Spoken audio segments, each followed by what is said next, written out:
All right, everybody. Welcome to episode number 2 of the Vintage Spotlight podcast.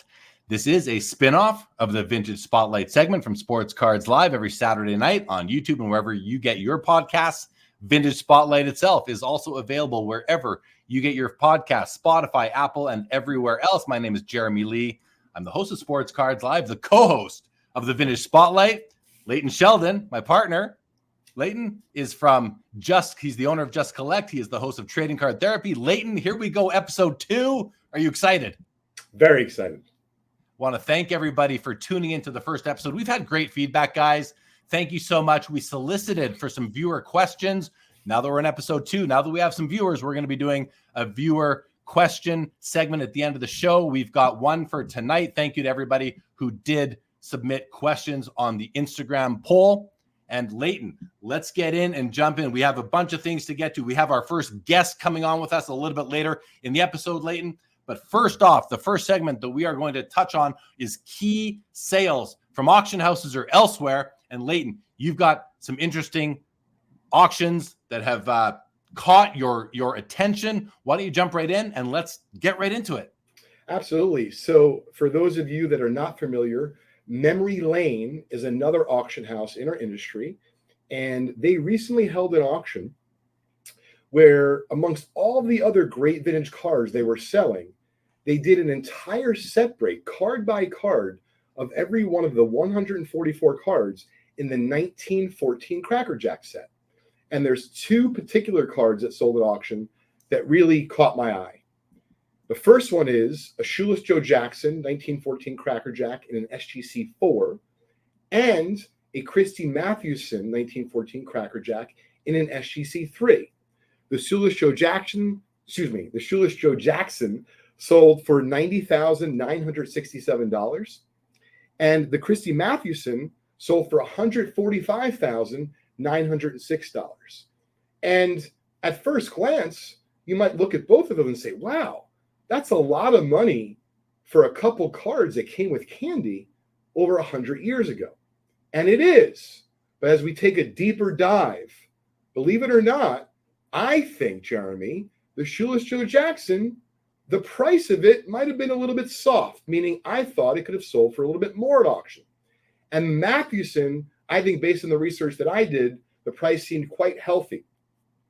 So I was curious, when you look at those 2, if you took the deeper dive that I did, do you think that it's an anomaly? Do you think that if the Shoeless Joe Jackson was in a PSA holder, do you think that it actually would have sold for more? And I have some data that supports that if the Shoeless Joe Jackson was in a PSA 4, it would have sold for substantially more than the SGC 4 just did in Memory Lane. That's a great question. My sort of perspective on SGC, PSA, it feels to me, Leighton, that PSA does command the most value across the board. But I'm going to actually flip this around back at you because you do follow this stuff closer than I do, especially these cards from the 1910s.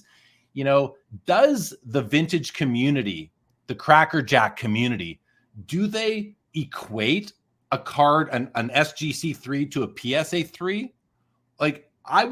My natural expectation would be that the PSA graded card would sell for more than the SGC graded card. But number one, I don't really think that's rational.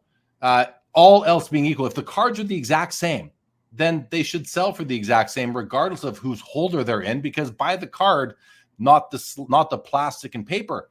But reality is different that sometimes than logic, and our hobby does attribute more value to PSA, at least in later decades that I'm familiar with. So back at you, were you surprised by that? And what do you think? So you make some really good points there, Jeremy. And the first one is for those that are maybe listening to this and kind of discovering vintage cards with us for maybe the first time and diving into that whole sector of this wonderful hobby that we're in. Well, the reality of it is it's really hard to compare non-numbered, even though they're the same grade, cards from 1914 because they're never exactly the same. Whether it be it's a surface issue, it's a registration issue, the centering is just a little bit off. So even though a 4 is a 4 it doesn't really work like that. So especially when you're talking about a collector or an investor or a dealer spending tens of thousands of dollars, it's a little bit more nuanced. It could be at the time, Jeremy, and this is something we didn't talk about, timing.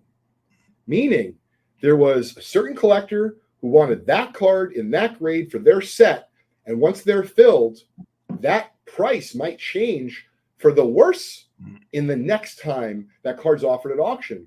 And so in this particular case, I think it could have been that, and or the fact that even though I believe what you were saying, that if this card would have crossed to a PSA 4, it definitely would have sold for more money.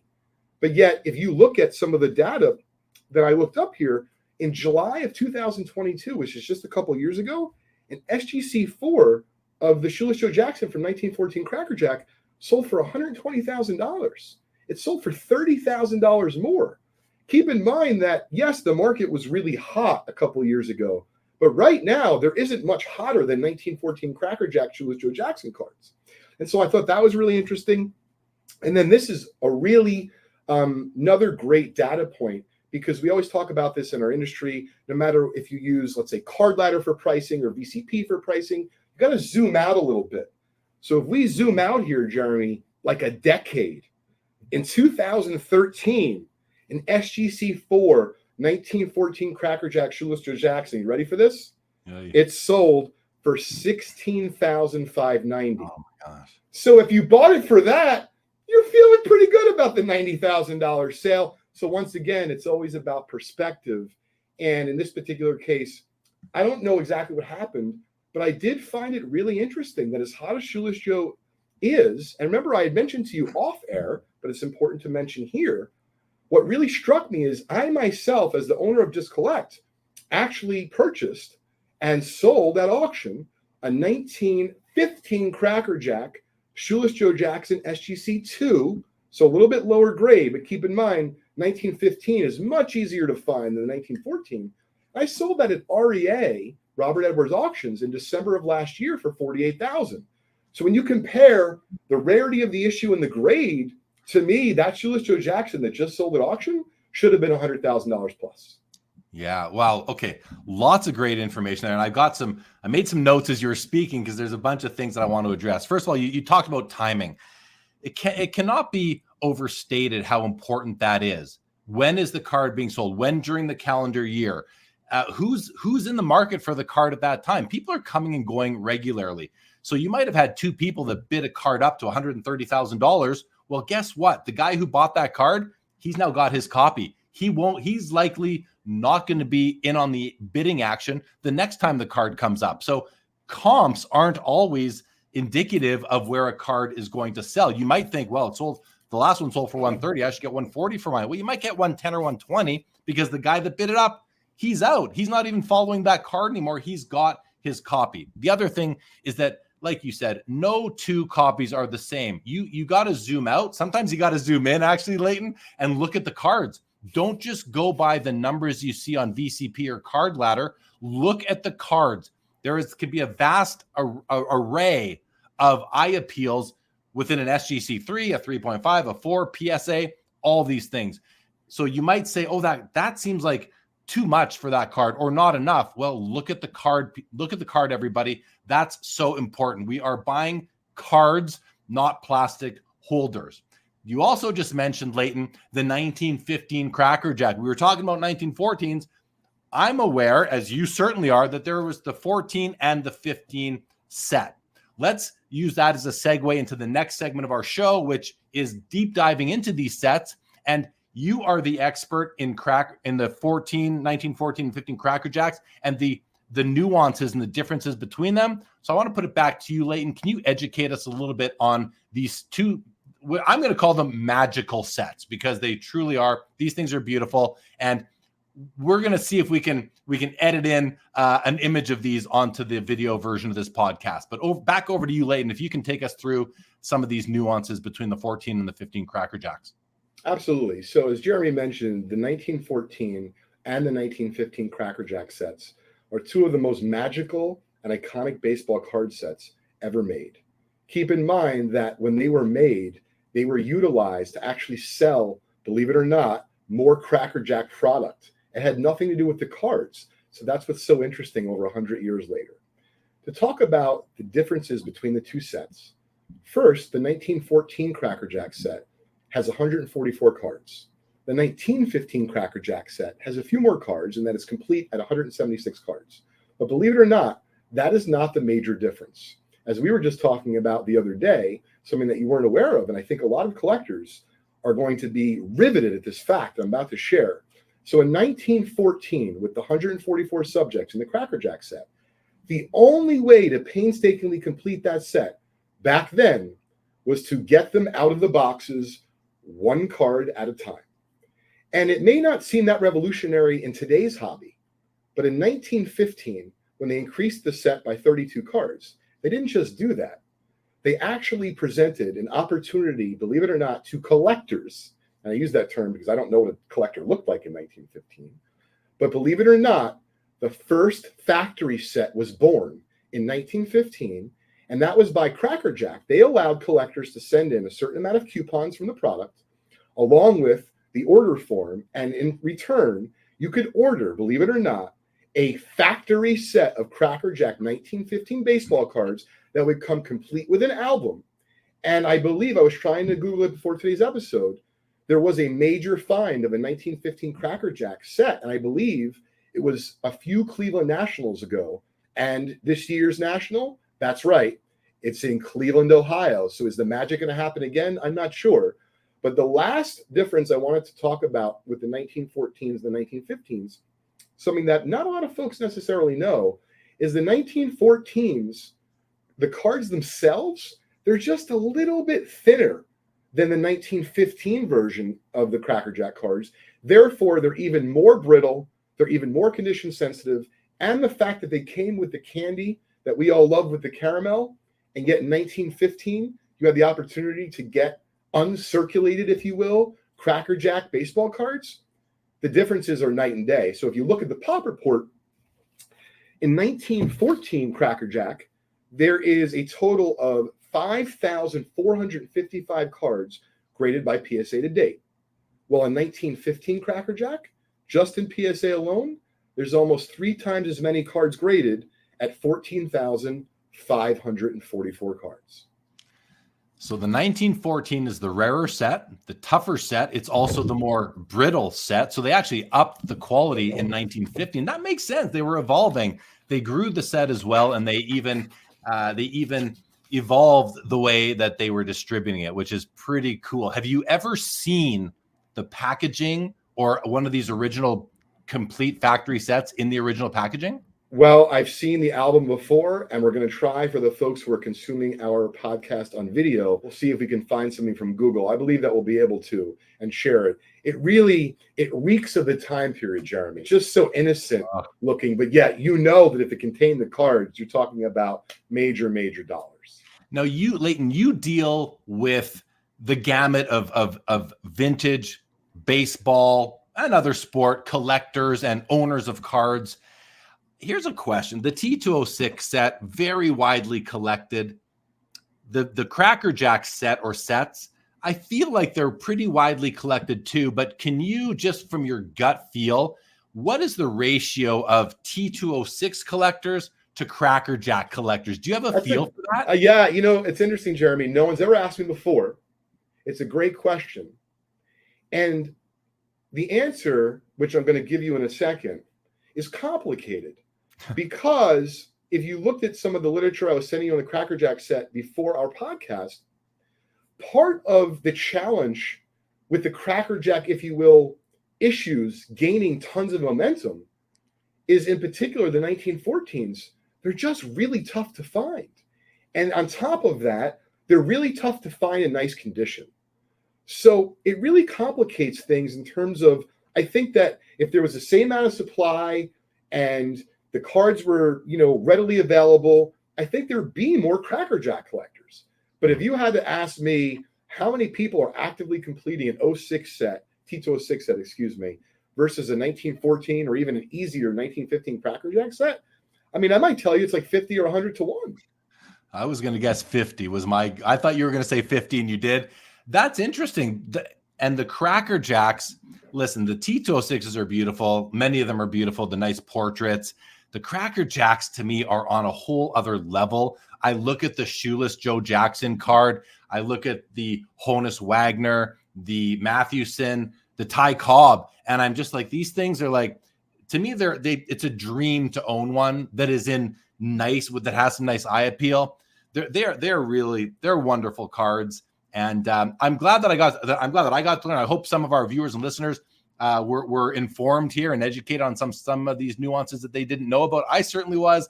That's really great. Let's move into the next segment. Before we do, I have one collecting tip about the Cracker Jacks. So I want to add this because this is complicated. Okay. The grading can be very inconsistent, which I guess isn't that crazy considering that grading can be inconsistent in general sometimes. But we'll get back to center for a minute. Here's the deal. A really great way to score a Cracker Jack. I'm not saying it's going to be cheap, but at a more affordable price. See, sometimes, of course, they're found that they were mounted in an album, they have some back damage. But keep in mind, sometimes a Cracker Jack might grade low because of the staining on the reverse that came from the candy. But the reality of it is, as Jeremy is saying, the front of the Cracker Jack cards are really what gets me. And to be honest, having a little bit of staining on the back just authenticates them even more that they came from the actual box of candy that some American likely ate over 100 years ago. And so to me, there are these little nuances, and I wanted to offer that tip as we have the upcoming National around the corner.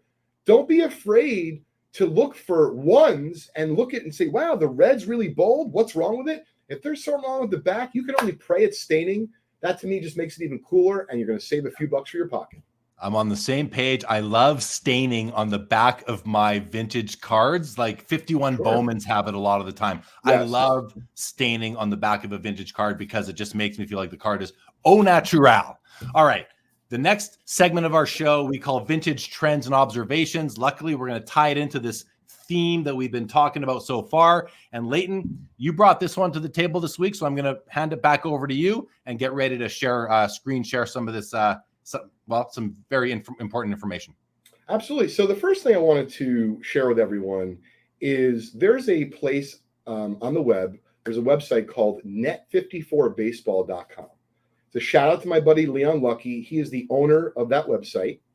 And the website's been around for, I don't know, between 10 and 20 years, but is a wonderful, free vintage community that whether it be you have something simply to show off, whether it be you have a question about something you've never seen, or you have a question about something that's upcoming at auction or a card show, it is a wonderful community. And the reason I brought it up for today's podcast of the second episode ever of the Vintage Spotlight is because we're talking about trends and observations right now.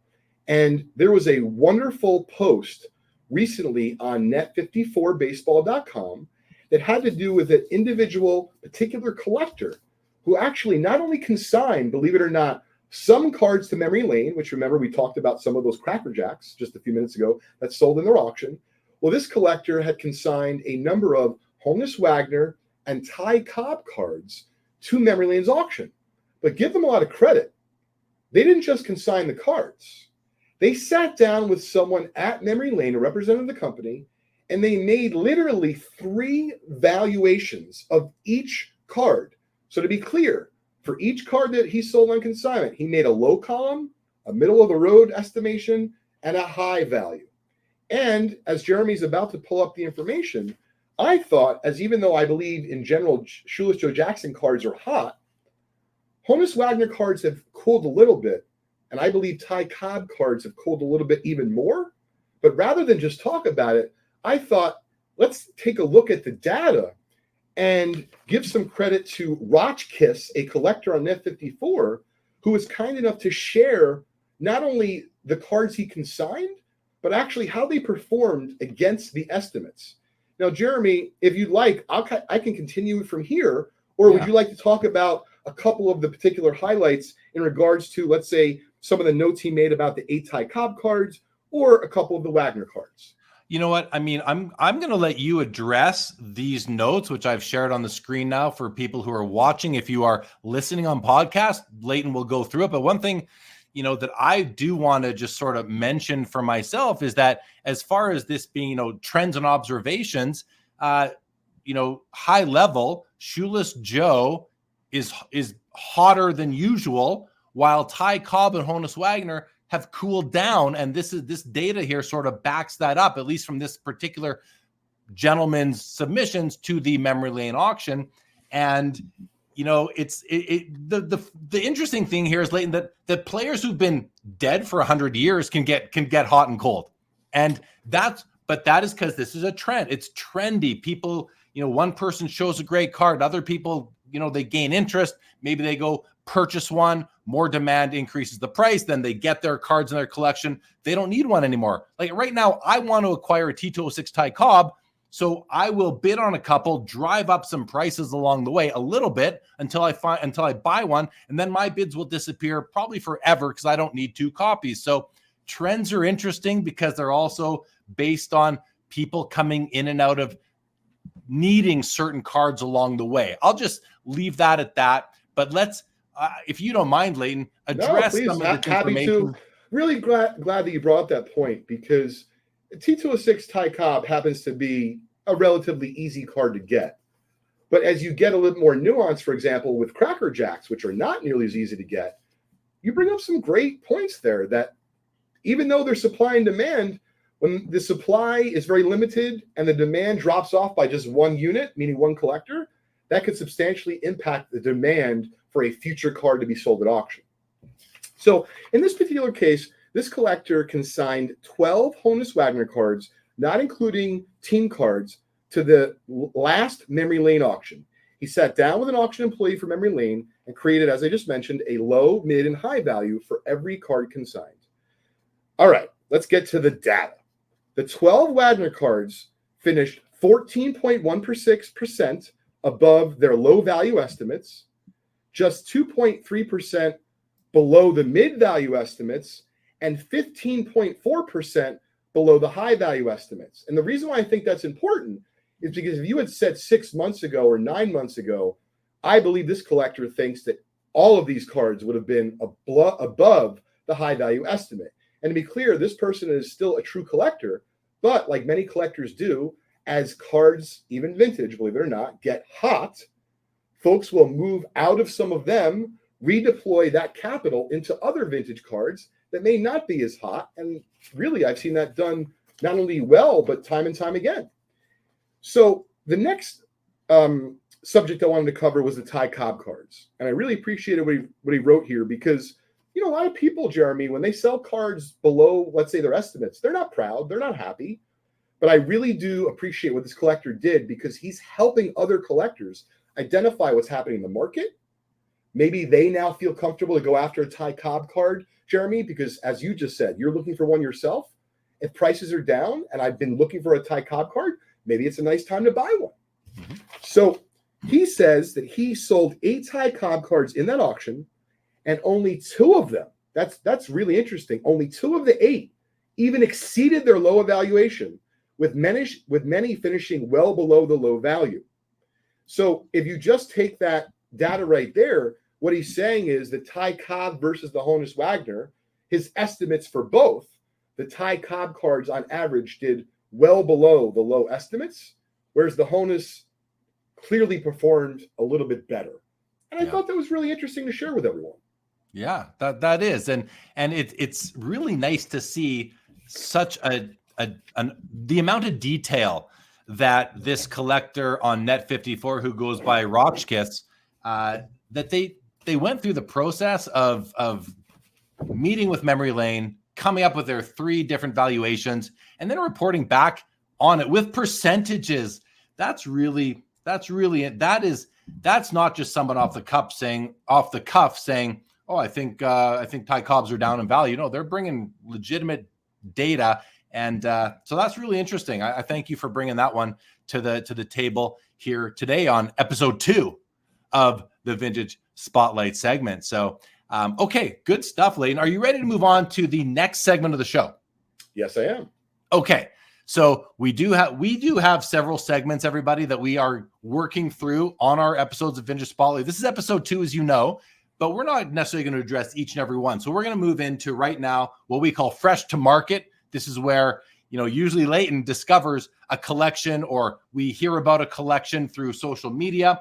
But this one's interesting. And Leighton, this is brand new. Like, you actually had to reach out and say, hey, Jeremy, we gotta touch on this today while we record. So with that, take it away. Back to you again, Leighton. What is fresh to the market this week here on the Vintage Spotlight? It is tough to be fresher than this, Jeremy, as this just literally came in.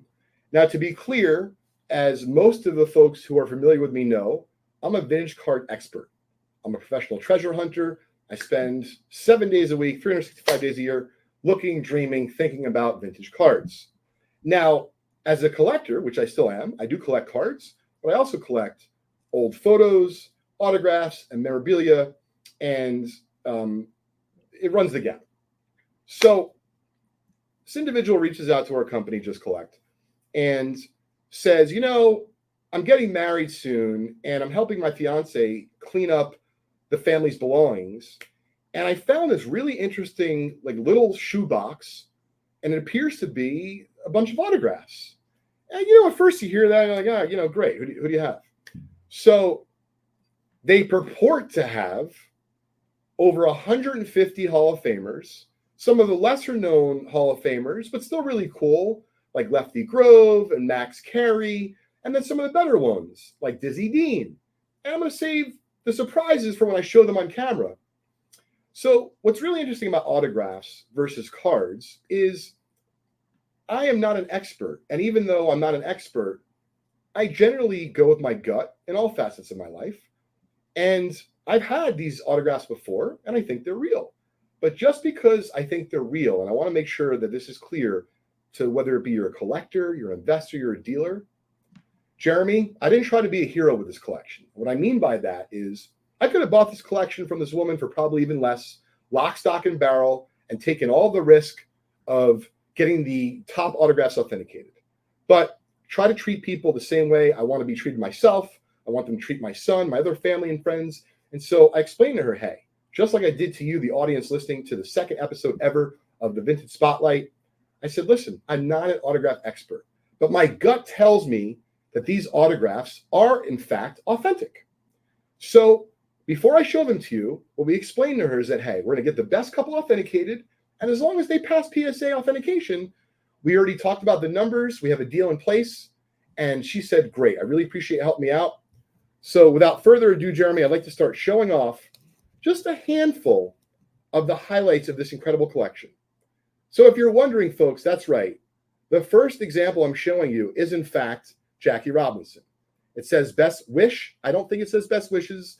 Maybe that was a thing back then. But nonetheless, that is one. Now, the second one, these are all for people who are listening, what Leighton is showing now. These are not autographed baseball cards. These are autographed index cards or a piece of paper, actually, with a simple auto on them. These would look great as cut autos if they were, inserted into a Topps card, for example. But please continue. That's a great point, Jeremy. And so for those that are just listening and not able to look at this right now, this is actually a very common practice amongst really young baseball fans in the 1950s and 1960s in our country, where they would write the ball players. Some of them would write back, some of them wouldn't.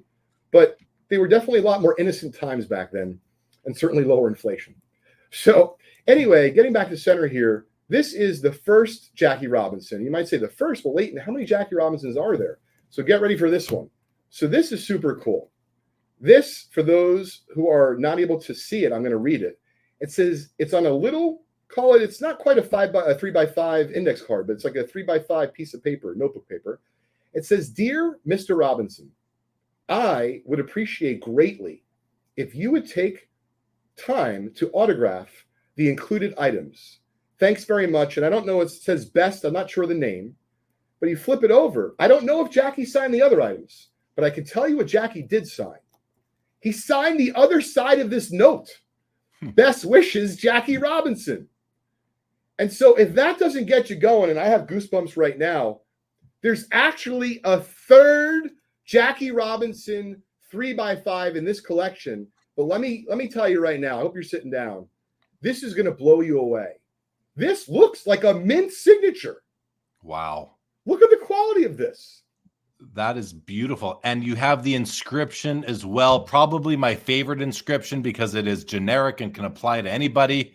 Best wishes. That is, Leighton, if anybody listening right now, I strongly encourage you to come to the Vintage Spotlight YouTube channel. Fast forward to about the 30-minute mark or so and check out what we are showing on the screen right now. That might be the nicest Jackie auto I've ever seen, Leighton. I think it is the nicest Jackie auto I've ever seen. It's gorgeous. We're really excited to assist this particular woman and her family in the collection. We're going to show you just a couple more because we have a special guest coming up. So there are, believe it or not just 3 Dizzy Deans, but there's a few more that we didn't hold her, meaning put in card savers for this show just because we figured it was overkill. But there's over 150 Hall of Famers. And then just to finish out, there are 2 satchel pages. Gorgeous. Here's the first one. Now, the second one does look to appear to be done a little bit later in his life. Once again, I'm not an autograph expert, don't profess to be, but you can still see some consistency with both of those signatures. So this is what's really cool. Jeremy, now everyone is in it with me. I don't know if they're going to pass. I hope that they do, and I believe that they will. We're going to keep everyone posted, and as soon as we have the results, we're going to reveal them right here on the Vintage Spotlight. Right on. Good stuff. Oh, man, those are that Jackie auto is amazing. All right. In the interest of time, we're going to move right into now our collector spotlight segment. We're going to bring on a collector who is newer to vintage cards, and I think he's going to provide a great perspective to our audience. If anyone listening or watching is wanting to get into vintage, this particular collector is going to show you that you can collect vintage, and a personal connection to what you collect might be the strongest way to really feel a connection to your items. Let's bring him onto the screen. Cory Smith, welcome to the second episode of Vintage Spotlight. You are the first guest of our collector spotlight segment. Cory, welcome to the show. Glad to be here, Jeremy, Leighton. Thank you guys for inviting me to come on and share with you guys my journey in this hobby that we love. Right on, man. Well, it's great to have you, Cory. I want to start by asking you and just connecting back to something we were talking about a few minutes ago when Leighton mentioned that the net54baseball.com website and online community is a great resource for collectors. You were listening to that, Cory. Is that something that you think could enhance your experience collecting vintage?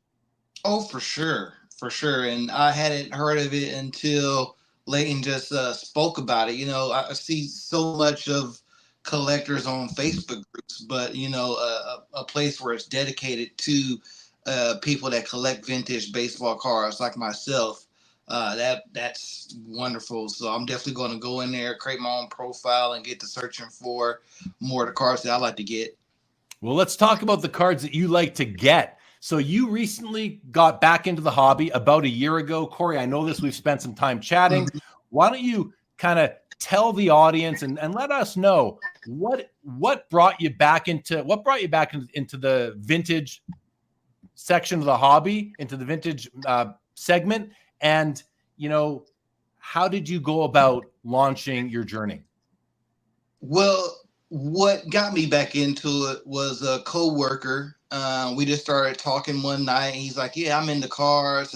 My cousin's into cars. He has this big case and stuff." Like, you know, I was into cars back when I was younger, and so I'm in my 30s now and got a pretty good job with me. And so I was like, you know, let me go to the card shop, and I'm looking online at a few things, and I go get a pack, and you know, I'm opening up stuff online, and eventually I started doing these live videos with my wife, and she loves, you know, giving me a hard time during them. And if you ever see me on my profile, True Card Adventures on Instagram, you'll see us opening up packages that I get. And so, you know, from that journey right there, I was opening up cards and then showing them. And then a relative of mine was like, "Hey, you know, we used to have a relative that played in MLB." I was like, "What? Really? Who?" And the guy was like, my cousin said his name was Jim Gillum.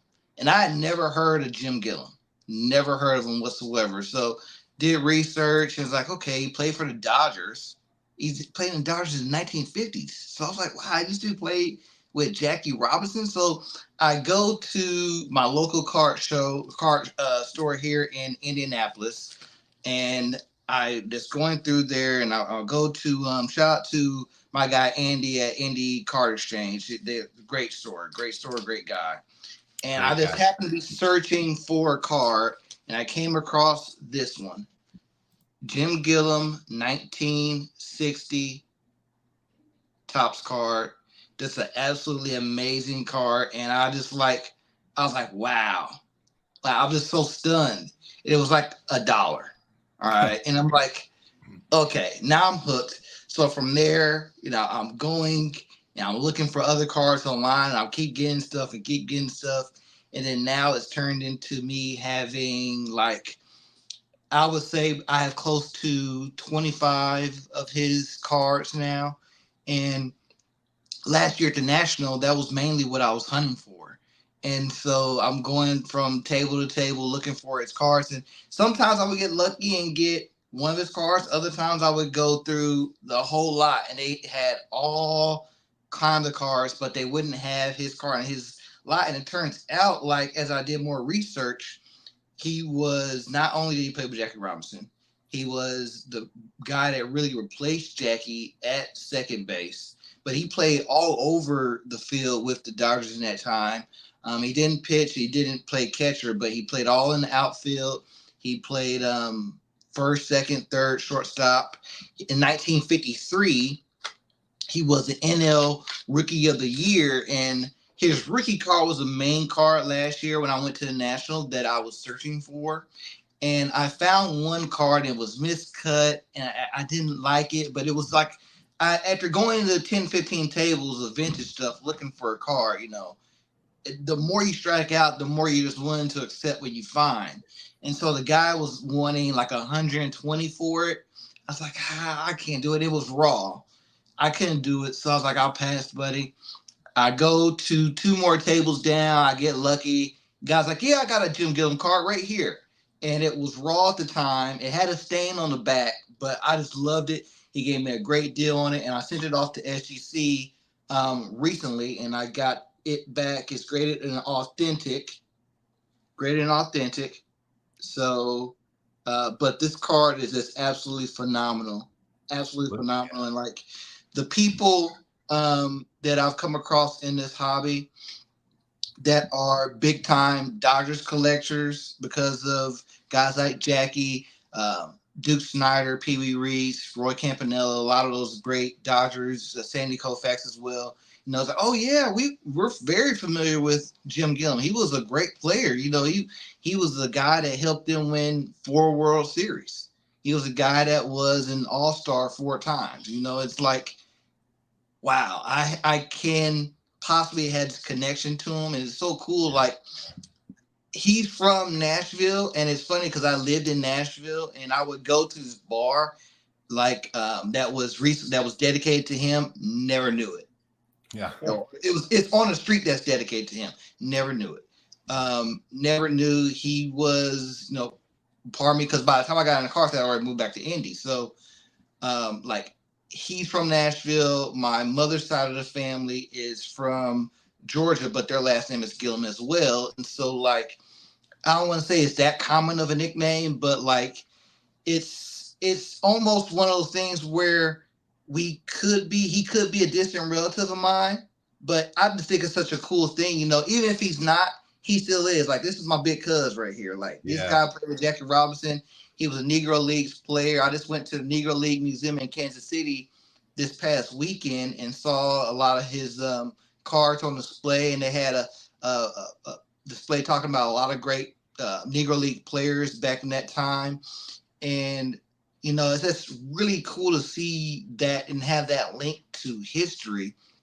He played with the Baltimore Elite Giants, and it's interesting now since Baseball Reference and MLB has included a lot of Negro League stats. His Negro League stats now are on Baseball Reference. So he was playing professional ball at 17. Wow. That's crazy to me to think. 17 years old, out there playing with, all these legends that we see in the game in 1946. So that's just something that's really cool to me to have that. I just recently got his minor league card. This is a 1952 Parkhurst. Let me see if I can line it up here better with the camera. Yeah, 1952 Parkhurst. This was him when he was with the Montreal Royals. One of my favorite cards of his is a Red Heart. Sure. Very, very beautiful card. If you can see it there. Sorry, it's a PSA 3.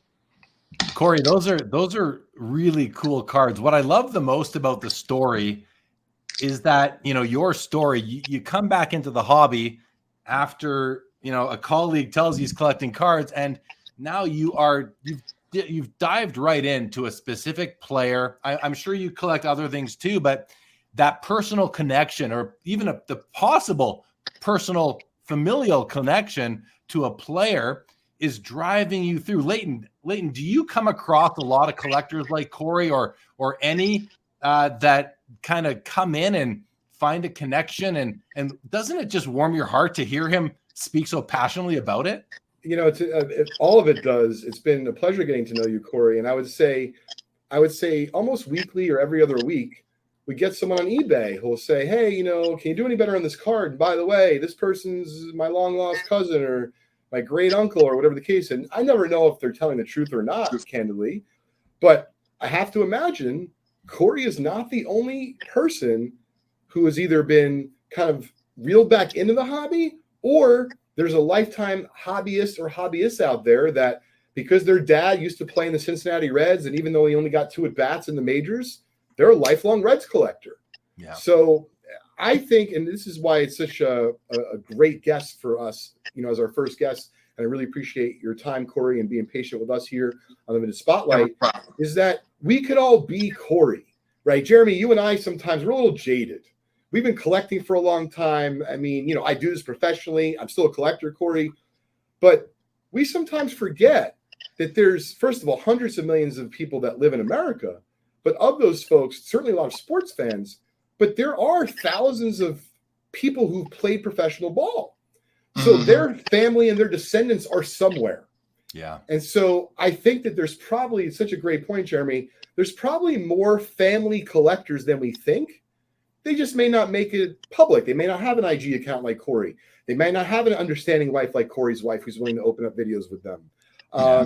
So thanks for laughing, Cory. So anyway, I really appreciate the perspective of, hey, you're not someone who's trying to buy and flip, and not that there's anything wrong with that. You're not someone who's trying to look for necessarily the highest grade example. Not that there's anything wrong with that. You are truly in it for the love of what it means to you, your wife, and your collecting journey. And I am happy to have you part of our hobby family. Yeah, this hobby has just been incredible. I started watching guys, Sammy Thunder on Instagram and YouTube, Baseball Collector Mike, Chris from Missouri, those guys. I watched their videos, and then last year at the National, I got to meet Mike and Chris at a trade night after the show. This hobby is just so interesting. And when you see how cards are packaged now, you got these hobby boxes, you go to the stores, your local LCS, and you get stuff, and that's very interesting. But like, I have these post serial cards. Okay, these are some of the hardest cards I've been looking for of Jim Gilliam's, and like, they came on cereal boxes. Like, you don't have that nowadays. There's cards that came on dog food, chewing tobacco, stuff like. We're not even talking about the T206s here that I love, and I used to own a polar bear. But like, this stuff from yesteryears, how they packaged cards back then and got them to the masses, is so much different than what we would ever see now. Like, could you imagine going, hey, I'm about to go get our dog a new bag of pedigree dog food, but there's a Shohei Ohtani autograph card. What? No, that so you cool. Would never see that nowadays. But it's so weird because like, you literally could have a Mickey Mantle card just like that. and that's like on your cereal box. Yeah, it's so cool. Yeah, and it was a normal thing. Oh yeah, I got the Mickey Mantle for Jimbo's dog food here. It's just the craziest thing to think about. But like this hobby is just so incredible, man. Like I found like all kind of different brands. Like at first I only knew about the Topps card and the Bowman's card, but then I got into, of course, the Post cereal, the Red Heart, the Bell brands, the Parkers. There's a Gatorade. This is a Gatorade stamp card of his. There's a Wheaties card as well. There's an All Stars card from like 1955. I got mine on right now. It's just so many out there. A friend of mine has a couple of his Venezuelan cards. I'm not exactly sure if I want to go that route. If I want to try to track some of those down, maybe. But right now, I'm just mainly focused on completing the full run. Hopefully, I'll be able to do that here at the National. If not, the Cuban cards are probably going to be the hardest ones I'll try to find. But his team checklist cards or the team photograph cards, those are the ones that I need. I need one more post, and a Topps tattoo is another one I'm looking for. Nice. Well, thanks, Cory. Listen, thank you for coming on, sharing your interest in our hobby. I love it. I love your passion, man. One of my biggest takeaways from having you on is that, it's not all about the GOATs. It's not all about Mickey Mantle and Hank Aaron and Babe Ruth and Ty Cobb. There are other players that are attractive to collect by many people, as Leighton said, in all of America. And I think that's just awesome that you can find pleasure in our hobby at a very affordable price when you're not talking about these top tier Hall of Famers. If you guys are watching on video right now, you're looking at Cory on our screen. You can see what he looks like. He will be at the Cleveland National. Take him aside, say, hey, I saw you on the Vintage Spotlight. Say hi to him, because we all love, well, I think most of us love this community. We want to meet more people, and that'll be your chance. Cory, I hope some people do say hi. I'm looking forward to seeing you at the National. I know Leighton is too. Want to thank you for coming on and being a part of episode 2 of the Vintage Spotlight. So thanks so much, Cory. Appreciate it, gentlemen. If anybody sees me, be looking for me, look for the hat. The hat is my thing. So if you see a black guy wearing a white brim cowboy hat, oh yeah, that's True Card Adventure. That's Cory. Hey, come talk to me. I love to talk to people. All right, Cory. Thanks again for joining us. We will see you. We'll see you in Cleveland in a couple of weeks. Take care. See you, gentlemen. Happy collecting. Same to you. Thank you. All right. Well, that was great. Hey, Leighton, what a great collector to have. Great guy, great guest. Fantastic call, Jeremy. Speaking of community, as we're wrapping up our second edition of the Vintage Spotlight, I'd be remiss if I didn't mention this, but as I was doing my research on Net 54 about a few different things, how cool is this? Just a random collector said, he didn't set the time and date yet, so if you need the details, go to net54baseball.com. I'm sure you can find the thread. He's like, hey, Cracker Jack collectors. Basically knows it's tough. He said he's organizing a meetup. Buddy of mine, his name is Al Crisafulli. He runs and owns Love of the Game Auctions, great vintage card auction house. He said, hey, look out. Let me know when we can all meet up. He's going to run a Cracker Jack meetup. And he said, bring your dupes. These are just collectors who want to help each other, whether it be they're working on a set or they just want a couple type cards. Believe me, if you can make the National Sports Collectors Convention, please try to say hi to guys like Cory. Of course, Jeremy and I will be there, and tens of thousands of other collectors will be there as well, all part of what we call a big hobby family.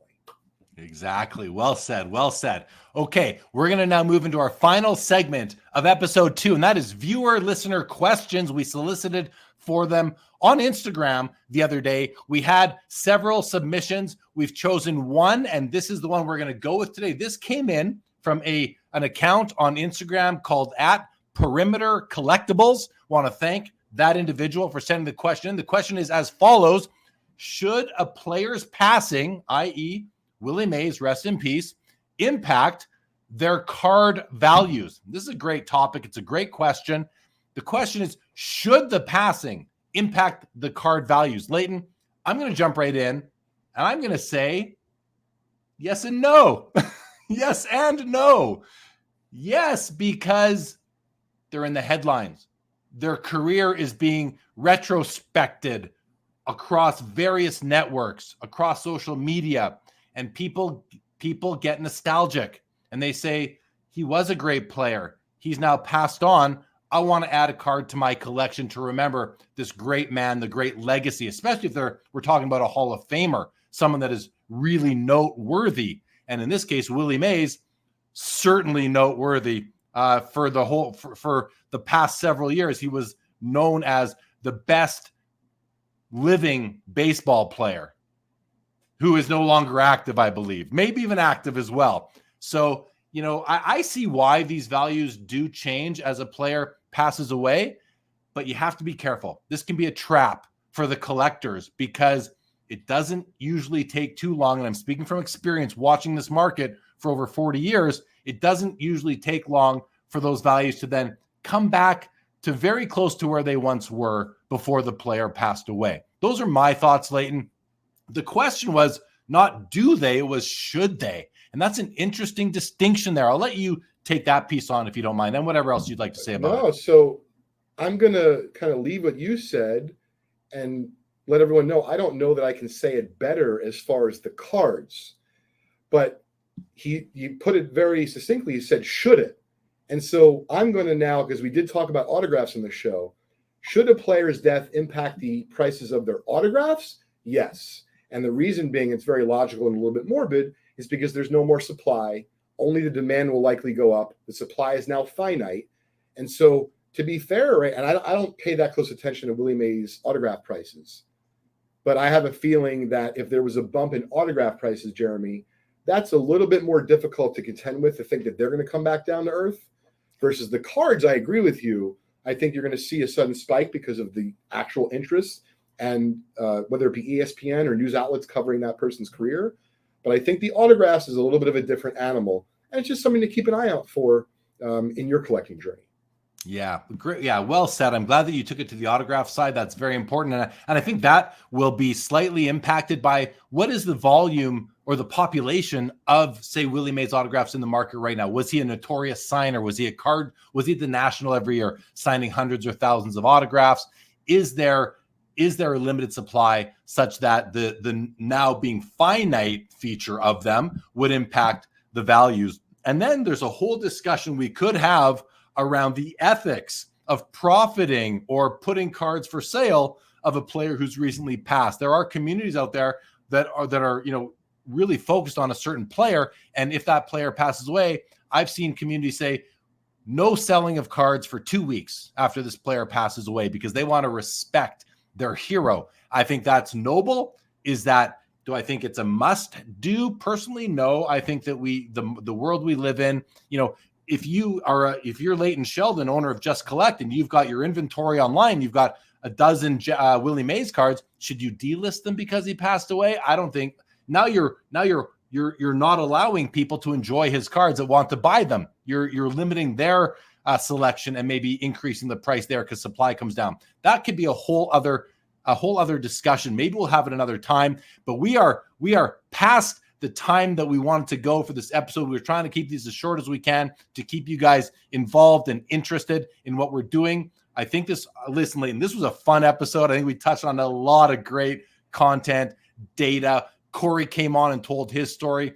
We saw your Jackie Robinson, your Satchel Paige, your Dizzy Dean autographs.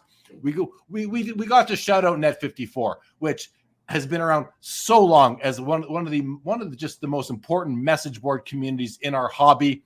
Leighton, I think we got to end the episode right about here.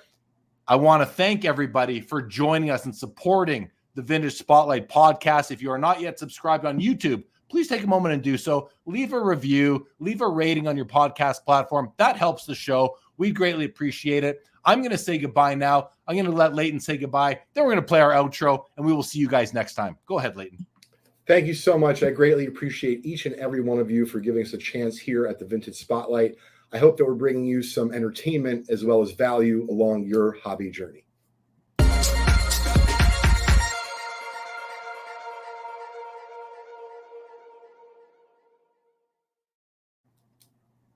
All right.